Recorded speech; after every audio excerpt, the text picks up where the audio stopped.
the creator of the Rutledge Perspective podcast, and now I am the host of the Rutledge Perspective on KCOH-TV, The Boost, and I am so excited.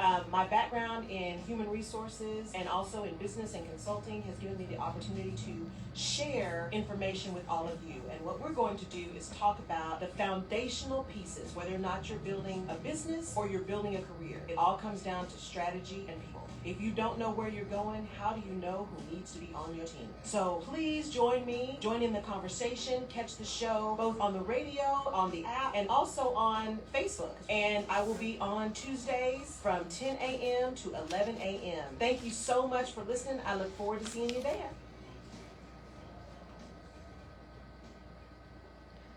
Good morning. It is Tuesday. It's time to talk it out with me and Jerry P. And I am, as always, I'm so glad to be here. I just got back from my solo retreat that I needed so bad. So bad. I needed that retreat. And because of that retreat, some stuff that happened on the retreat is what we're going to talk about today, because we're talking about conviction today. But good morning, Austin. Good morning, Richmond. Before I get into that, though, let's talk about a few things. Public service announcements. The first one is, technically, the last day to do the census is September 30th. However, there was an announcement that came over CNN that said that they were actually extending the deadline to do it because of the pandemic and all of this. They just haven't had the kind of response that they needed. I did not get a chance to double check that this morning. So Ben Hall said that to me. Did he? Okay, perfect. Okay. So they have extended it, but that doesn't mean you need to wait. You still need to pretend that it's still tomorrow. Get the census done. You can do it online. It takes like 10 minutes max. And there is no citizenship question on the census. So don't let somebody tell you that there is, because there is not.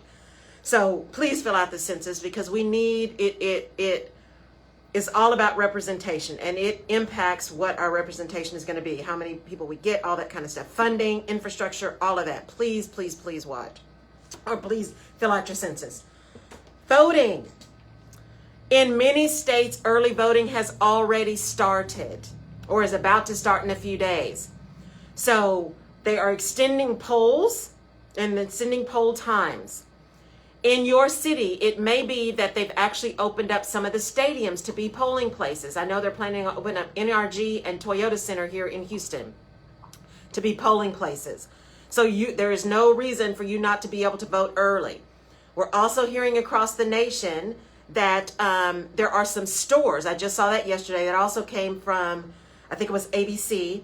There are some retail stores that are actually opening their stores for people to be able to register to vote. So you need to hurry up and register. If you're not registered, you need to hurry up and register. So make sure you're double checking the deadlines. Now, on voting and early voting and mail-in voting, because remember there's mail-in and then there's absentee. And depending on the state that you're in, they may be the same thing, but they may not be. Make sure you're double checking. I believe it is in Pennsylvania where there are 2 envelopes. So you fill out the ballot, make sure you fill it out properly. If they want an X, do an X. If they want a circle, fill in the circle, fill in the circle. Make sure you're filling it out properly. Make sure you sign it where it's supposed to be signed. There is an envelope that you put your ballot in, and then there's another envelope that you put that envelope in. Make sure that you are doing it exactly the way you're supposed to do it, so that your vote does not get missed or discarded just because you didn't fill it out right or mail it back properly. Many of the envelopes that you mail back do not require postage, but some do. So maybe your internal envelope doesn't require postage, but the external does. Please double check. Make sure that you have the appropriate postage, because if there's a bigger envelope, it may not just be 1 forever stamp. There may be 2. So please double check your dates. Make sure you understand where you can go vote. Make sure you are registered. If you have not double checked your registration, even if you think you're registered, go online and double check it. Because you don't want anything to happen when you get to the polls. And if you get to the polls and someone tries to turn you away from the polls, ask for a provisional ballot. Do not leave without a provisional ballot. They are required by law to give you one. A provisional ballot. So make sure you get that. Do not let anyone take your vote. This is an important year. And make sure you vote the entire ballot. Go all the way down the ballot. The other thing, Texans, the other thing, remember there was an issue because of what happened in our last big election. They decided you would not be able to vote straight ticket. There has now been a challenge to that. Yeah. There's an injunction against changing the ballots to be straight ticket. Okay, so we may or may not be able to vote straight ticket in this election. We're going to have to wait and see what happens. So here's what I would suggest that you do, is what we've been talking about all along. Educate yourself on all the candidates anyway. Because one of the dangers of voting straight ticket is you may be voting somebody who's in the right party but got the wrong ideals for you. They may be in the right party, quote unquote, but have the wrong ideals for you. That's what happens when you vote straight ticket. So please just do what we were planning to do anyway when we couldn't vote straight ticket, which is educate yourself on the candidates. Make sure you know who they are, what they stand for. Don't fall, as they say, don't fall for the okie doke. Just because someone may look a certain way or say something on a commercial, because the commercials are ticking up, go do your own research. Go educate yourself. Don't let anyone else tell you who you should be voting for. Go find out for yourself and make up your own mind. Make up your own decision. Once you get to be 18 and you can vote, you have enough of a mind and you have enough capability to go educate yourself and make up your own mind. And I'm saying that to even people who are waiting for their pastors to tell them how to vote, because there's a lot of those too. Mm-hmm. They are men of God and they are wonderful people, but they should not be telling you how to vote either. Mm-hmm. You need to go educate yourself and decide how you want to vote and for whom you want to vote, because it is your life. Okay? So make sure you're educating yourself. Make sure you vote the whole ballot, because it all starts with local elections, folks. It starts with the local people who are making decisions in your city and in your county. What's happening with your city taxes? What's happening with your property taxes? What's happening to your schools? What's happening to your medical centers? What's happening to your roads? It all starts locally. So don't just vote. This always happens during presidential election years, because everybody's worried about the top of the ticket, and the top of the ticket is critical, but the top of the ticket is not the only thing on the ticket. So you need to go all the way down. Make sure you're voting for all of your representatives, all of your senators, your state, your local, your county, your city, all of that. Okay, so vote. Please vote. I didn't have my pen on today, but I'll be wearing my pen going forward. Also, KCOH NAACP will be doing a registration drive here on Saturday morning. Beautiful. Yeah, in the parking lot. I just got that from Attorney Hall. So they'll be here Saturday morning to help people get registered in the parking lot. What time, Jerry? I think 10 a.m. Let me know. So, Attorney Ben Hall, if you need a volunteer, let me know. I will come volunteer to help register. I got to get trained, I think. So I need to do that. I still got to get trained. What is the NAACP who's hosting? Okay. NAACP. If you need another volunteer. And which, speaking of, find a way to participate.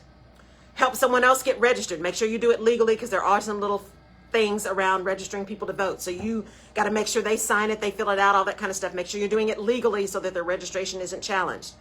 Take someone to the polls. Make sure someone's gotten their ballot. Take them to go drop their ballot off themselves. And double check if you filled out a paper ballot, you got a mail-in ballot, and you want to drop it off, you don't want to put it in the mail, make sure you double check where to drop it off. So guys, here's the bottom line. Go get the information. Don't just believe what somebody told, even me, don't just believe what I'm telling you, because I'm telling you to go get the information, okay? Go get the information so that you know it's not that you can drop your ballot off at a polling place. In fact, most polling places won't take your ballot. You generally need to go take them to the Board of Elections or the elections office or the registrar's office. Okay, so double check if that's what you want to do. Make sure you know where to drop your ballot off. That's really, really important. Don't want you to lose your vote at the last minute because you put it in the wrong place, and so it doesn't get counted. Okay, so, and then if you have a chance to volunteer, do a registration drive. I think they had one in Riverside this past weekend. Get people registered to vote. Take people to the polls. Become a poll worker. I've still got to make that phone call because I'm determined to work the polls this year. Never done that before. I'm so excited. So just get involved, y'all. It's really important to just get involved. We all have a voice. We all have a say. Now more than ever, it's really important to have your voice be heard. Okay. That's the first PSAs. Census and voting. Those are the big things right now. Also, for small businesses, remember that the Families First Corona Response Act Coronavirus Response Act is through 12/31 of this year. I have not seen any extensions yet. They're still going through all kinds of new stimulus stuff. So there may or may not be an extension. Just count on the fact that there won't be. So for you small business owners, for those of you applying for unemployment, for those of you doing the even bigger mid-sized businesses doing the PPP, the payroll protection plan, all of this stuff ends 12/31. Those additional protections for people under for coronavirus and coronavirus related illnesses or caring for people with coronavirus, that stuff ends at the end of the year. So make sure you're prepared. Make sure you're paying attention. And I will continue to do some additional monitoring as we go forward to see as things change, so I can make sure to share that with you as small business owners and as people who are out there trying to make sure that they are doing everything they can to stay afloat and to keep things moving. October 12th, 13th, 14th, 5 Secret Summit. I will be conducting the 5 Secret Summit Career Edition, 12, 13, 14. You can go register, laurelrutledge.com/summit-career, SUMMIT, summit/summit-career, laurelrutledge.com/summit-career. 3 days, 6 to 7:30 p.m. Really quick burn. I'll give you the 5 secrets. We'll start with the 2. We end with the big one. $97 for those 3 days, and I'm giving away some stuff, so you might want to join me. You can also text rebuild, the word rebuild, to 474747. So pass it along. I'll continue to post so you can pass it on to people who might need to look at that. And that's a career thing, whether or not you're looking to do something or whether you're inside already and trying to figure out what you want to do, or if you're a business leader and trying to figure out what you're going to do with that. It's applicable to everybody. All right, so conviction. So here's what hit me. There's been so much going on, and I'll tie it to things that are happening today as well, and what's happening and how it impacts not only your career and how you're working in wherever you are working, but also if you're a small business owner and how that shows up for your clients and your customers, as well as your people. So I am truly blessed to have some people in my life who I've known like forever. And one of those people, I've known him almost 30 years. We met at my second job. And we just hit it off. And we are politically opposite. I say that. In a number of ways we are politically opposite, but then there are some particular issues upon which we are aligned, even though we are on opposite sides generally. But what's powerful about this person, and most of the people who I'm really close to, what's powerful about this person is we are able to have some really deep conversations. And they're not even arguments, although they can get pretty heated sometimes. But we're able to have some really deep conversations about specific topics and heavy topics in a way that can challenge each other's perspectives. But we appreciate the other person so much that we are able to understand and appreciate and then keep moving. And every once in a while we might change a perspective. Rarely do we, but we are able through those conversations to appreciate the other side. And there's power in that. There's power in that for a number of reasons. One, because it gives you a bit more compassion. 2, it also helps you strengthen your argument or your conviction by having somebody challenge it, which is what brought me to today. So we were having a conversation about a number of things. And we started talking about the show and the business, and he was asking me how my business was going and, what I was doing and all of this stuff. And he happened to see, because he listens to the show when he can. Good morning, Lena. He listened to the show when he can, and he happened to see a posting that I made in June. And it was a live that I did that was only supposed to be 3 to 5 minutes. Ended up being 25 minutes. And it was right after the George Floyd murder. And it was still professional, but it was pretty raw for me. And I recorded it on my business page. I'd actually intended to do it on my personal, I intended to do it in a private group, and ended up doing it on my business page. But there are no accidents. And in that, I was pretty, again, it was pretty raw and pretty passionate. And then there was a couple of shows where he's like, and there were a couple of shows where you got pretty heated too. And I'm like, well, yeah, because we were talking about stuff that was heated. And he said, and I understand that, and I know you, and I understand how you can get that way. But as you're building a business, you could turn people off by that. He said, so if you decide you want to be the Rush Limbaugh, and he just brought that out because he is very controversial and he knows how I feel about Rush Limbaugh. But he said, if you want to be that, fine, but just understand what that means in terms of who you might be able to attract to come work with you. And because you're building, do you really want to say no to anybody? And so we started getting into this conversation. It was a really good conversation. And it did several things. One, I appreciate it because I trust him and I know he's going to tell me the truth. And his perspective was important because he was right. There were some things that and I totally agree. There were some things I was very, very passionate about that I have a specific opinion about. And I am generally open to changing opinion based on new facts. There are some things in my life about which I have an opinion based on my experience that you're not going to change. My experience as a black woman, having grown up in Odessa, Texas, and now living in Houston and traveled around the world. Because they are my real experiences, actual experiences that have happened to me. And they are forming my opinion about some things and my conviction about some things. So as we started talking, and he's like, you just need to know, and are you really going to be turning people down who want to come work with you and blah, blah, blah, blah, blah. And I'm like, you know what? All money isn't good money. Every dollar isn't a good dollar, right? I'm not going to work with everybody because everybody's not going to want to work with me. And what that brought me around to, and we ended, it was great. And he's like, I get it. I understand. He's like, and you're convicted. And as long as you understand what that means in terms of time to build, et cetera, he said, then I'm good. He said, I just want to make sure you recognize it. I'm like, I do. And what it came around to for me was I've talked about clarity a lot, but I haven't talked about conviction. And once you get clear, and once you have compassion for the other side, then you need to get convicted about your position. And there's a difference in being convicted about something and having an opinion about something. So at its simplest form, it is a belief. A conviction is a belief, generally based on evidence or fact, something real. Whereas an opinion, a lot of times, is based on, emotion or feeling or things like that. There may be some fact-based in opinion as well, but that's why you generally see people say, well, my opinion, because that usually says, I don't necessarily have a lot of facts around this, but this is what I think. Conviction usually is based on much more facts and evidence. And if you think about how you are showing up in your job every day, how you are showing up as a leader, how you are showing up in your business, what are your convictions and how do those show up in your behavior, not just in your words?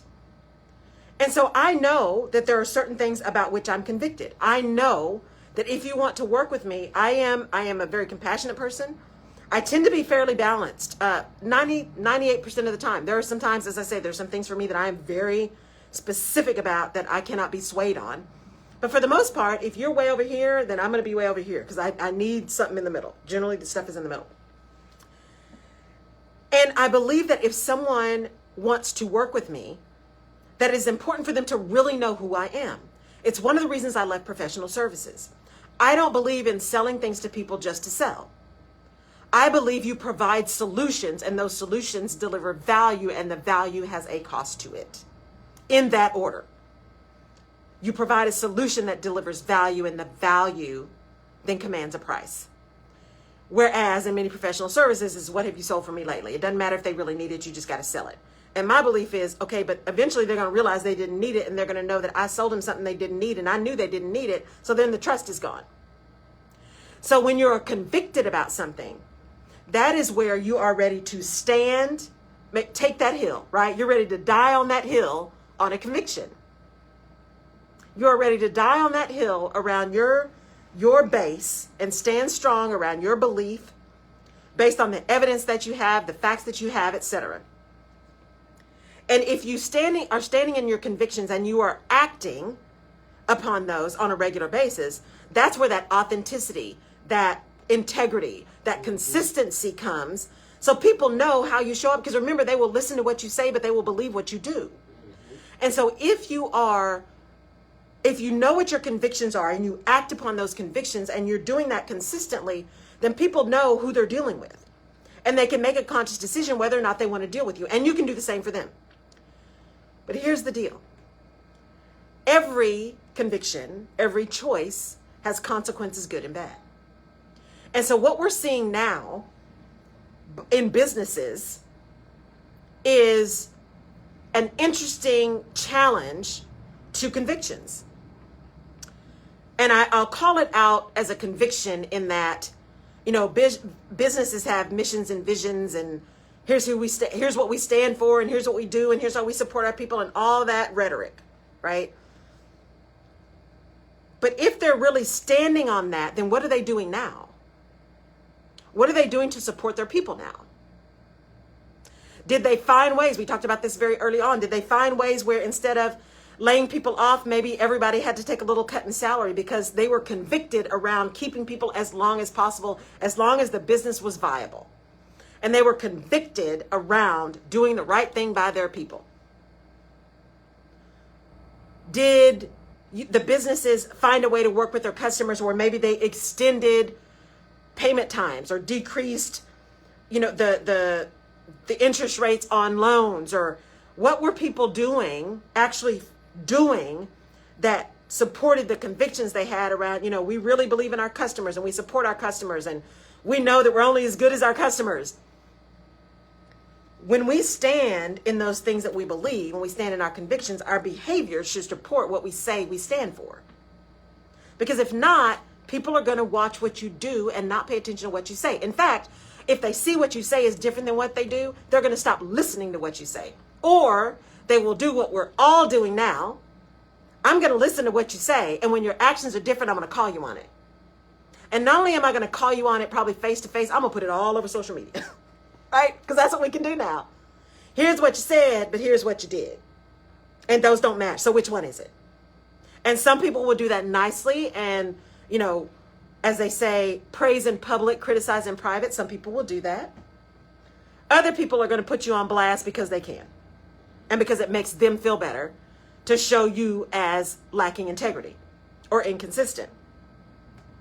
So when you decide where you are convicted, what are your convictions about something, know what that means for you and for everyone else who's going to be dealing with you. So I know when I say I am building this business, I want to help small business owners, very small business owners, because I don't want them to have to write a check they shouldn't have to write just out of ignorance. And I don't use ignorance as an insult. I use ignorance in the definition of not having knowledge.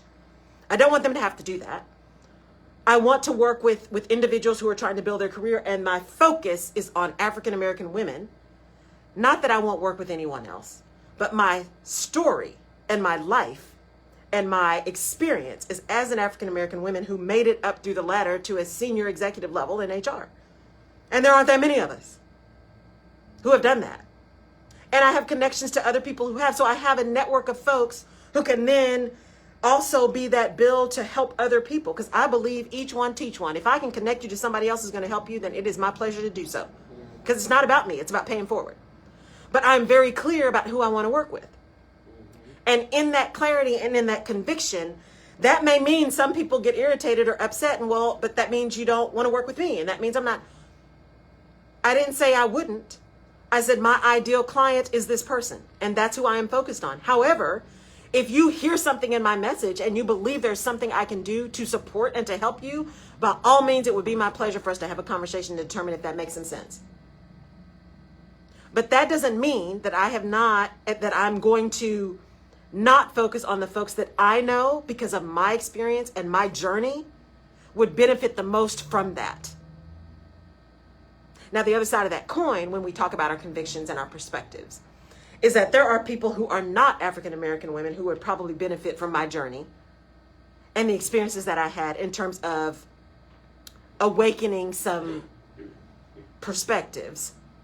But does that mean that I work with them directly, or does that mean I then become someone who sits on a panel or someone who talks to them in a group or something else like that, right? So when you start thinking about where you want to be and who you want to be and how you want to show up, what are those things about which you're convicted that you're non-negotiable about? Because if everything for you is negotiable, how do people trust you? Because no matter where the wind blows, that's where you are. So what they trust is that they can trust you to not be consistent. And if you're not consistent, then when they need you, how do they know you're going to be there? That's the one thing about social media. As much as it is the bane of my existence, The one thing about social media is showing up consistently. It's consistency. Even if you show up and post just one word, but you're there all the time. People know that you're going to be there. I'm here every Tuesday morning, unless we have a storm like we did last week. So people know I'm going to be here. My podcast goes out every Wednesday morning. People know that's when they can see it. It's about consistency so people can trust when you're going to show up for them. And then they begin to trust how you're going to show up for them. So first, are you going to even be there? And then when you're there, how are you going to be there? Are you going to be energetic? Are you going to be authentic? Are you going to be helpful? Are you going to be down? Are you going to be up? How are you going to show up? And don't get me wrong, you still got to be human, right? Because there are days when I will have less energy than others, just like everybody, because we are human and stuff happens. But you show up and you show out as much as possible. And you bring that to the table, because the other thing that people, especially now, want to see is real. Come on, Lord. Be real. So be convicted about being who you are every place you show up. And if that means some days you show up and I'm just tired today, or I don't have my lashes on today. Mama Young, who's on, see, I got my lashes on. Can you see my lashes? Got my lashes on today. Because I got to go take some pictures. So I was able to get them on today. So you got to show up real, right? Like me talking about lashes today, because I got on lashes. And that's a big deal for me, because it's a challenge. So show up consistently, but that consistency is not just about location. That consistency is about attitude. That consistency is about personality. That consistency is about how you interact with people. And often, and often that consistency is about how other people perceive you. So, for example, going back to my friend, he's like, man, you know, you're spot on. You got these things going. But then that day you showed up and you were like sizzling. I think he called it, he's like, you had fajita sizzle. And I don't know that everybody's ready for that. And he was right. You know, I cannot say he was wrong. He was exactly right. Because I was really passionate about that day. And that's who I am. For the most part, I've got a lot of energy. I'm pretty balanced. I do have perspectives on things that are pretty strong, just based on my experience and what I've seen. And I can also be extremely passionate about some things. And not showing up that way is not authentic. Not being willing to be me is not authentic. Because if you're going to work with me, you're going to see that. Now, don't get me wrong. We all put on some level of mask, especially in corporate. The problem is we all have had to put on like major masks all the time. It's one thing to have to put on like concealer and little eyeshadow and little foundation. It's another to have to put on, you know, a wig and get the prosthetic kind of stuff they do with heavy makeup, right, to change your features. That's different. And many of us are walking around in the prosthetic mask just to survive. That's not what I'm talking about. Have enough strength in your conviction and enough willingness to take the risk of the impact of those convictions that you can show up authentically and take your mask off. And find those people in your village that you can leave your mask off. Because you've got to find that place where you can just be completely you. Because we all hide a little bit of ourselves in places because it's just not appropriate to bring all of you everywhere. The backyard barbecue is not the same as the corporate party. It's just not. When you show up to sell something to a client, depending on what you're selling, that level of conversation, the words that you use, how you show up, that is about making use of and assimilating to the environment. That is not about selling out. That is about doing things in a way that ensures your message gets across. Because you do what you got to do so you can do what you want to do. So when you're running things, you can do it the way you want to do it. Until you're running it, you got to make sure that you are doing things in a way that is still authentic to you, but matches a cultural norm so that the noise doesn't prevent your message from getting through. And that noise could be how you show up, how you talk, how you dress, how you whatever, right? All of that is noise.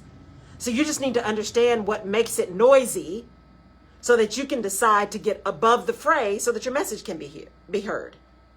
And have enough conviction in your position that you're willing to do that. And convictions go everywhere from your opinion about something a project that's going on, your conviction about how you show up and when you show up, your conviction about what's important to you when you go vote. See how I worked that in, Jerry? Your convictions about what really matters in your relationships, your professional relationships, your personal relationships. Convictions are important to know where we stand, because if you're not convicted about things, then you can fall for anything. You can be easily swayed. Again, where the wind goes, you go. Or the trend goes. And you just said something that your friend said, if you don't mind me asking. Yeah. You said something your friend said, well, you showed up, but you was fajita sizzle that day. Yeah. You were over passionate or whatever. And is it going to reach the target audience of your business? But that's the beautiful thing, because what you do, you're an entrepreneur, correct? Right. And so you have made the business model for your business, and you have a right to choose what you want to choose, who you want to choose. And that's the difference, because I used to work in corporate for radio, and I had a play log that I had to play. Right. Play log. And I was so glad when I got out of that, because I was able to do it the way I wanted to do it. Yes. And it worked out much better to be able to be my authentic self. Yes. So I think a lot of people are struggling because they say, well, I really feel like this about that, but I can't really say anything because people may look at me differently. Right. And you hit the nail on the head when you said, especially now, people want authentic. They want authentic. Authentic is not tacky. I believe you can still be you and still have a very good balance of how to be. Yes, ma'am. Yes, ma'am. And that's what I think, a few things that you said, Jerry. Yes, because I'm an entrepreneur, I get to decide. And I am not free from the consequences of the decisions that I make. So the fact that I may turn people off, I have to be willing to know that my trajectory to building this 7-figure business may be a little flatter, take a little longer than if I was willing to just take every dollar. Because I'm just not. And that's okay with me. I've made a plan, right? We talked about that. Make a plan. I've made a plan. Now, at some point, we all need money because we all have bills to pay, right? I'm not that naive. And there may be a point where I have to make a decision. However, that point is not today. And today is, here is how I want to work, and here's how I show up, and here's how I'm going to show up all the time. When you see me, this is who you see. Sometimes I'm going to be really passionate. Sometimes I'm going to be quiet, because I recharge and re-energize by myself. There are times when I will be really, really quiet. I'm usually not that way with my clients. Actually, I'm never that way with my clients, because you can't be quiet with your clients. But with my village, or with my family, with my close friends, there are times that I'm just quiet because I just need a minute. But that's who I am too. And by having that quiet, it enables me to show up with the energy that I have for my clients. And so it's important to understand that no matter what decision you make, there's an impact of that decision. There's an impact and an outcome to those decisions. The other piece of what Jerry said, if you are in corporate or you are working for someone else, even if it's a nonprofit, if you're working for someone else, that challenge of how you stand in your convictions and how you deal with those and how you talk about those is real, especially now because there's fear. If you are employed, I don't want to lose my job. If there's an opportunity to actually move up, I don't want to lose my opportunity, right? We are in a place of so much uncertainty that there's lots of fear. Hopefully you are not working in an organization that has always operated on fear, because there are those too. There are those organizations that run on a culture of fear, and people are afraid to say anything. And what's so sad about those is when you're operating in a culture of fear, you are stifling innovation and creativity, because people are afraid to do anything. They're afraid to make decisions. They're afraid to try anything. They're afraid to fail because you've got a culture of fear. So even if you are working for someone else, that doesn't mean you have to leave your convictions at home. It just means you have to have an even greater discernment around how you operate in that environment. Because if your conviction about something is absolutely contrary to the culture, then you've got a definite decision to make.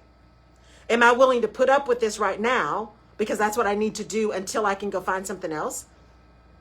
And that is a real situation, and that is valid. And we cannot convict anybody for having to do that. Because sometimes you got to do what you got to do so you can do what you want to do. But if what you are convicted about it just requires you to have some courage to speak up, and you have paid enough attention to the culture that you understand how to get above the noise so your message is heard, Are you willing to take the risk because your conviction means that much to you? Are you willing to step up and step out because it is important enough for you to get that message across, because that's where you're standing. That's where you're taking your stand. That's the hill you're willing to die on. And only you can make that decision. And in those environments, when you're working for someone else, that is a decision you generally make on a daily basis, if not an hourly basis, depending on what your role is. Mm-hmm. How you're talking to people, who you're hiring, who you're firing, who you're putting on your project, what review, you give them, what rating you give them. All that kind of stuff has just drama attached to it more often than not. That has nothing to do with the actual work at hand. And so you want to understand where your convictions are and what those convictions mean to you. And are they really convictions, or are they just perspectives and opinions?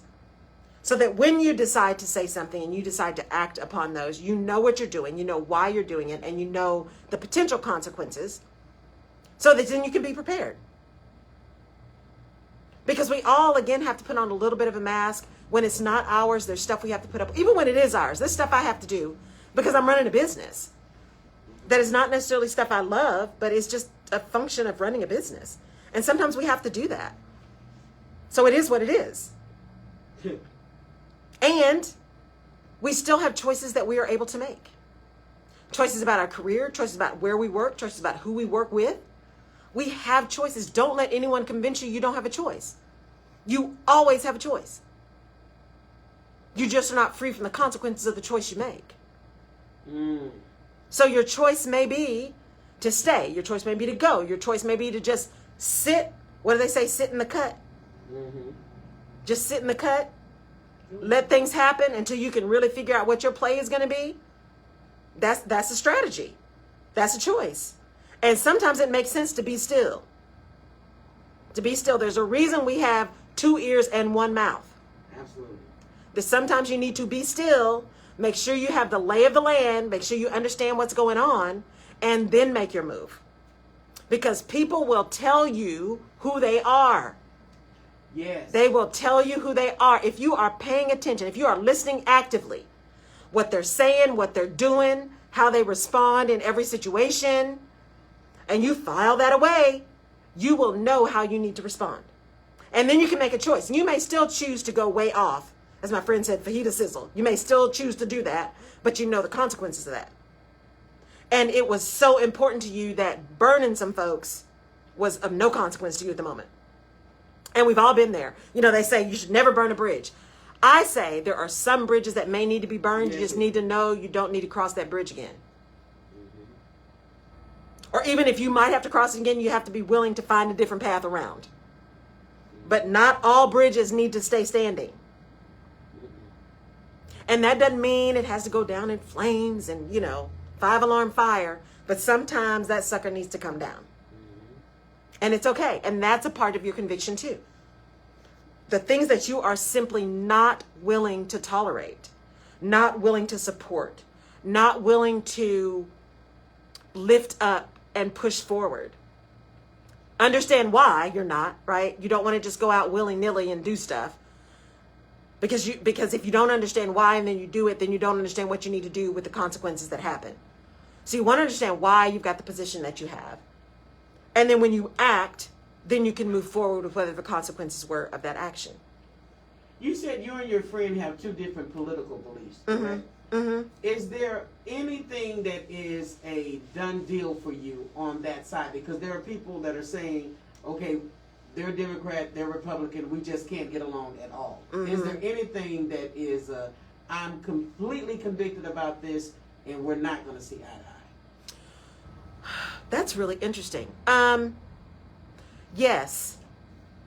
And it's around money and economics. And taxes, right? Mm-hmm. And we've delved, he and I have delved into this a couple of times, and he had a really good perspective. He's like, for me, it really comes down to taxes. He said, because I believe that at a certain point, when a certain amount of your money starts getting paid in taxes, it completely eliminates innovation. Because people are like, well, you're taking all my money, then why am I working so hard? Which is an interesting perspective. I'd never thought about it that way. Now, for me, I'm like, well, I don't mind paying more taxes if the taxes are being used the way they're supposed to be used. Mm-hmm. Right? So there are some things where where we don't completely align. And economics tends to be one of those. But here's the thing that he said, which was just, it was so powerful. And I'm like, dang it, I can't believe he said it instead of me, because we're competitive too. Mm-hmm. And he said, Laurel, what I've realized in this conversation is, I see the world as it is. You see the world as it should be. And I was like, wow. Wow. And that's so true, because I find myself in conversations, even in this conviction conversation, I find myself saying, you know what? It may not be right, and you have a choice to do something about it. As opposed to, you know what? That's the way it works, and you just get in there and you just make it happen. Right? So for me, yes, that's the way it works. Here's how the corporation works. Here's the culture in my organization. Here's how my boss operates. Here's, all of these kind of things. And I understand that and let that form my plan of action to change it. Because I can't just sit and say, well, that's how it is. I'm not wired that way. If it's not right, I cannot leave this earth without at least calling it out and saying that's not right. Right. And you can still do it, but you can't claim it's right, because it's not. And so we come at the world with a very different perspective. And for him to say that, I was like, that's it. That is it. That's what makes our way that we attack a situation so different. Because he is extremely successful. And he's a good guy. And he operates in a world that for him, it's like, this is how it is. This is how it is. And so because that's how it is, here's how I'm going to move. And I'm like, well, this is how it is, but I don't like that. And I don't think it's right. So we're going to see how we can change it so that it is equitable and fair for everybody. Because that's what's important. Right? So it's just, it was a very powerful statement. Yeah, Tisa, I agree. It was a very powerful statement and a very telling perspective on how we see things. And we respond to how we see things. Our perspective forms our actions. That's why I say change your perspective, change your circumstances. Now, because he's very successful, does that make his opinion of what you did right for the industry? If somebody that's in let's say an industry, and they say this is not how you do it, the popular way to do it is like this, and sometimes we'll say, well, maybe they're right because there's so many people that are successful the way that they did it, but you have a strong conviction on, no, I'm going to go this route. Does that make them correct because they're successful? That is an interesting question, because we talked about that too. And he said, and we both said, he's like, Laurel, this is what makes our relationship so strong and why it's so great that we have these conversations, because we are willing to listen and we take the parts of what we say of the other person's perspective that makes sense to us, and we use that, and everything else we just say, okay, that's great, I understand, but that doesn't work for me. Mm. So I would say this. He is right in many, many things. And he's very successful. And we are two different people. So that means that just because it works for him in that way doesn't mean it's going to work for me. Because I operate differently. I think differently. I interact differently.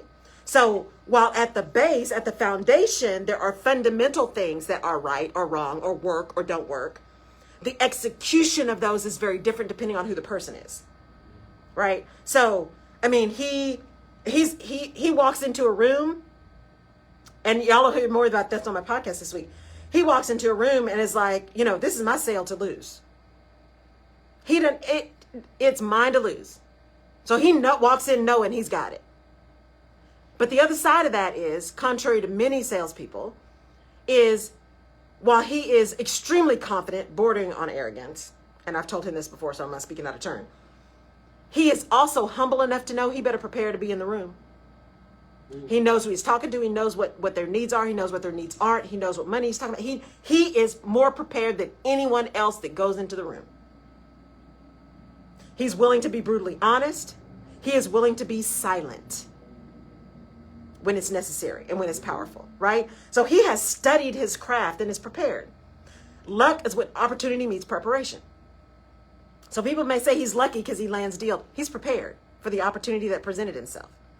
And so I only give that to everybody to say he has a real conviction around how that sales process works because he's done it and he's been successful. And the way he does it ties into his personality and that industry. And it is masterful for him. That process and the way he does it, the fundamentals work for me, but the execution is different for me. And so that's when you're convicted. That's why I say you got to understand why you're convicted about something. Because your why helps form your action around supporting that conviction. And so for him, it's all economic. The sale is economic. For me, it's about service. Because as I said a minute ago, there's a solution that I can provide value for, and that value has a cost. But it starts with the solution that I can give. It starts with the problem I can solve. It starts with the service that I can provide. That leads to that value. That leads to that cost. And that way I can easily say to someone who says, oh my gosh, I didn't expect it to be that much. What are you losing and what is it costing you not to work with me? Because I know what value I can deliver for that cost. So it's really important to understand where you land. And to have somebody in your life like that who's like, okay, well, I know you're building and I know you. I've known you for 30 years. I've known you a long time. And I know what you want to do, or at least what you're telling me you want to do. And so I'm challenging you in your perspective on this one issue around your clients and who you're willing to work with, because it seems contrary to what you say you want to do. Right, Tisa, we both have valid options. And so or valid opinions. So, for me, it was, nope, you're exactly right. Everything you're saying is true. And I lead with service. I lead with, this is my client that I know I can serve the best because my journey is similar. And there's power in my journey that I can help someone else not go through the things I went through. And because of that, and because I believe not every dollar is a good dollar, not all money is good money, I am willing to walk away from money. Yeah. I just am. And so because of that, and because that's how I lead, my perspective on how this business is going to be built and how I'm going to run the business is different than you would expect from somebody who's just up and running. Is like, I just got to get it. I got to get it. I got to get it. Right. Now, don't get me wrong. As I said, I have bills to pay too. And I also believe that you have to operate in integrity. You have to stay in your process and in who you are. And I believe when you're in service and you're operating in integrity and you're being authentic, prosperity will come. I believe that.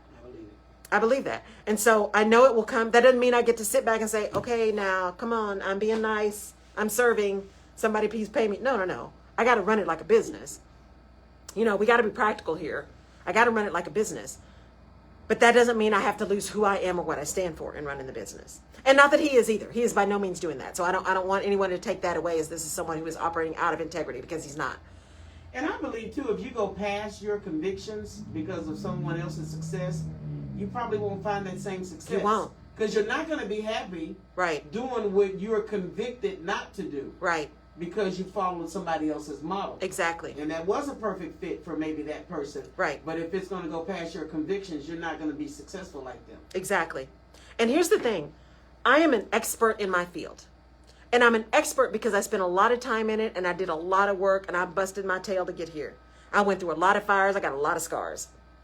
And there are a lot of people who do what I do. A lot of people who do what I do. But none of them do it the way I do it. Because none of them is me. And I am not them. Right? And there is power in that. Because that also gives you a perspective that there is plenty for everybody.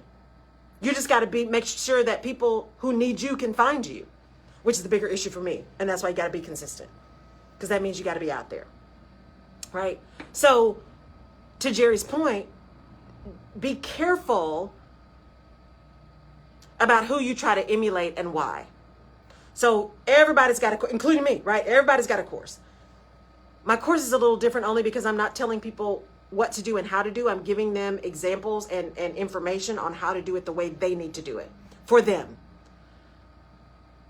But there's a lot of courses on build your business, increase your followers. This is how you do a launch. You want to know how to do it. There's a course on it. I can tell you how to build a 7-figure business in 2 days. All of that stuff. And here's the thing. When we are fearful and we are desperate, we are looking for the silver bullet, just like weight loss. We're looking for the pill. We're looking for the magic pill. And the magic pill doesn't exist. Not yet anyway, for weight loss. It doesn't exist anyway, yet. There's still a level of work that has to be done in order for you to be successful.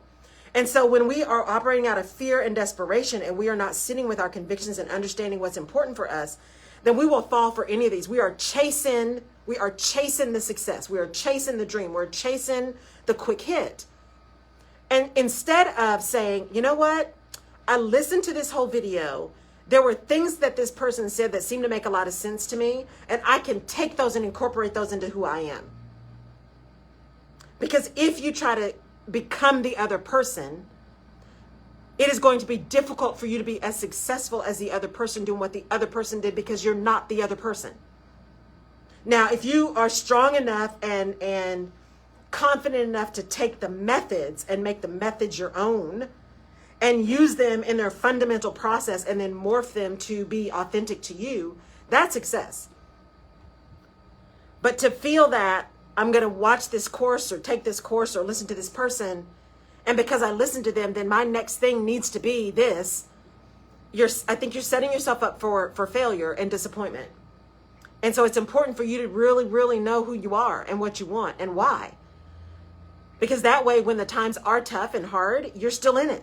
You're still in it to win it. And let me tell you, it's whether you are in corporate, you're in nonprofit, whether you're working for somebody else or you're working for yourself, it's all at some point hard. All of it. Even if you're doing what you love to do. I love doing what I'm doing now. I love it. And there are still days where I'm like, oh, Lord, what did I do? Why didn't I just stay in corporate where I can just get a check and not have to worry about it, right? But there was something that was more important to me than that. So I only say that to you to say, when you get your convictions and you understand why you're convicted about something, that is going to help you form not only what you're going to do, but also give you the support and the strength to stay in that conviction, even in the face of challenge. Because this friend of mine challenges me really hard. He always does. These are the kind of conversations we have on a regular basis. And we talked about this for a long time. And he kept pushing and kept pushing and kept pushing. And in pushing, finally he said, okay, I get it. He said, as long as you know and you are aware and you're good, he said, I'm good. I just wanted to make sure you knew the potential impact of what was going on. I'm like, you know what? And I appreciate that. I appreciate it. Because to some, it would seem like I was showing up as different people, and I'm not. And if you watch me long enough, then you know that, right? It is what it is. I am who I am. I can't be anything other than me. Now, I am savvy enough and old enough to know how you modify behavior when necessary. That's what I'm saying. But that's different than not showing up authentically. Again, you've got to find a way to get above the noise. Sometimes getting above the noise means you're talking really, really quiet. So quiet that people have to strain to hear you. Other times, you got to be the one screaming from the mountaintop. You got to understand what the noise is so you know how to get above it. So you can be heard through the crowd. And is it true sometimes people don't truly know your convictions until this season happened? Mm-hmm. Because you may have been friends with people for 40, 30 years. Right. But you didn't really know their convictions right. until this happened. And then some people I saw had no real convictions at all. It's like it's not phasing them. Right. And then they'd be like, oh, you sure said such a... I wouldn't believe... I said, I've always been like right. that. Right. It's just I just don't do that randomly. Exactly. But there's when on purpose. Something disturbs me, mm-hmm. I can't be silent. Right. And so do you believe that people are being shocked because sometimes your convictions don't come out right. until they're threatened? When there's no noise and no turmoil and when there's no threat to our status quo, there's no reason for people to talk about a lot of stuff, right? Because there's nothing that's disturbing the foundation. Our very foundation has been disturbed over the last 4 years. And so I was listening to, on my drive back, I was listening to I think it was Here and Now on NPR, and they were talking about the election. And so I'm only bringing this up not because of the election itself, but because of what he was saying to Jerry's point. And he said, the difference between now and 2016 is in 2016, there was such a large percentage of undecided voters. A large percentage of undecided voters. I think they said somewhere between 7 and 12%. There were so many numbers he was throwing out. And this time, the number of undecided people is extremely small, like 3 to 5%, I think he said. So it gets to kind of your point, Jerry. When things really get tumultuous, when our foundation is shaken, people start to take a stand. Yeah. Because the thing that they had counted on, like the ground under our feet, when that begins to move, people begin to take a position.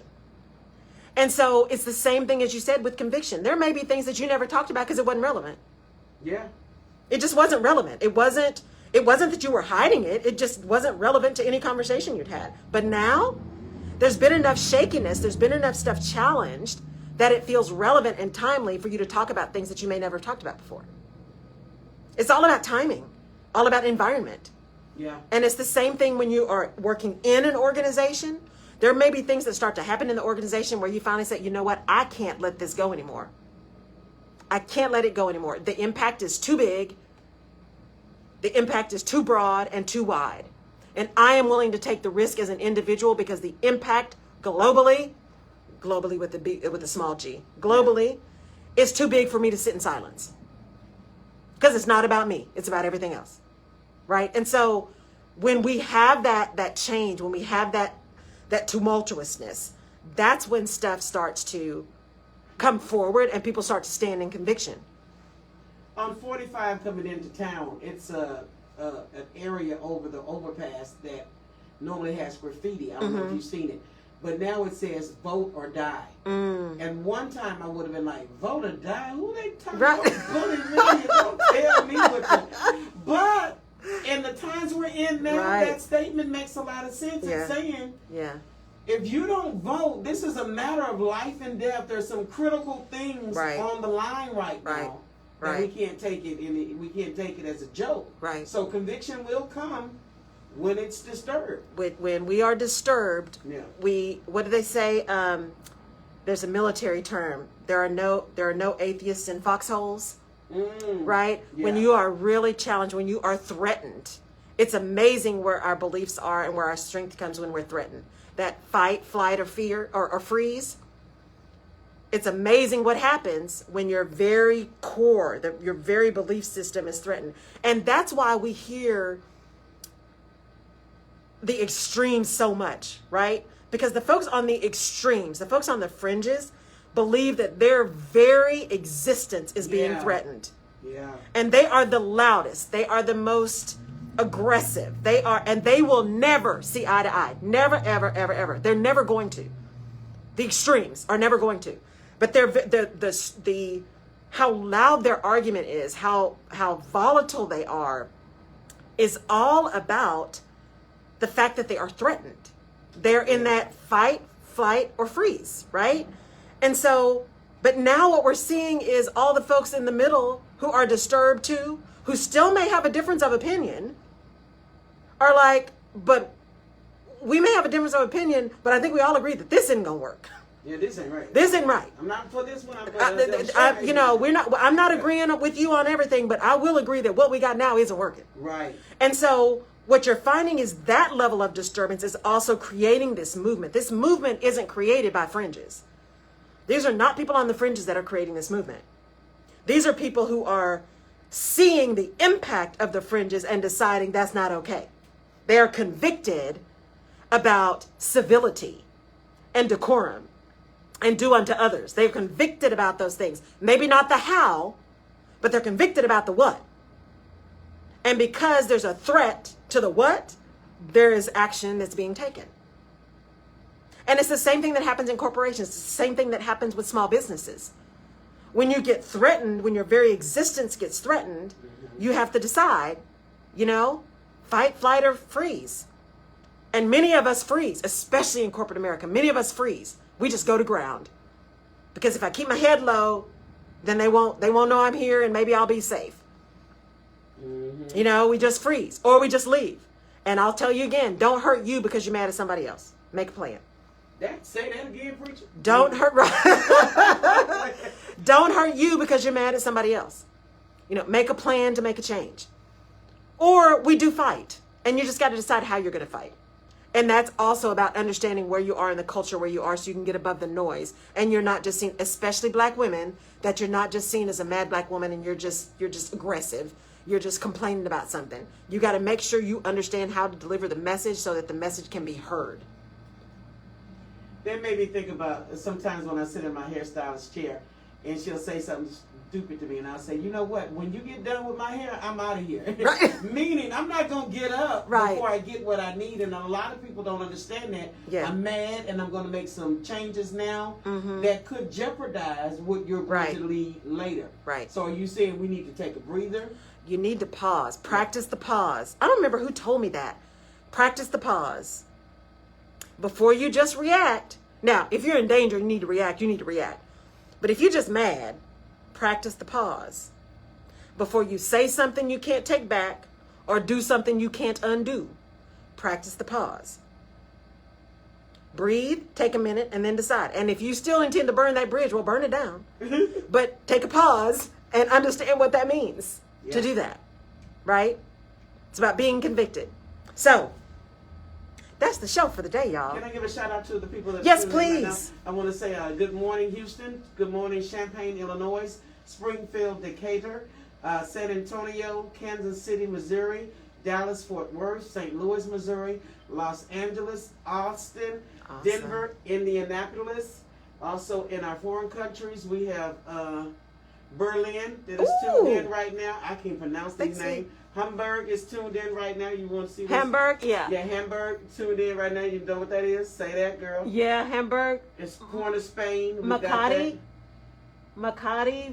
Frankfurt, Port of Spain, Abuja, Belfast, Fitzroy North, Laminoa. Oh, that's awesome. I'm going to have to look some of those up. I don't know where they are. The Philippines, Germany, and United Kingdom. Awesome. Thank y'all so much for tuning in. I love spending my Tuesdays with you. Oh, and guess what? I'm going to be back on Friday. Oh, man. Friday. So there's going to be 2 shows this week because we missed last week because of the storm. I will be on Friday morning, 9 a.m. Friday morning, 9 a.m. I'll start posting. So come back and see me on Friday. I don't know what I'm going to talk about yet, but I'll think of something.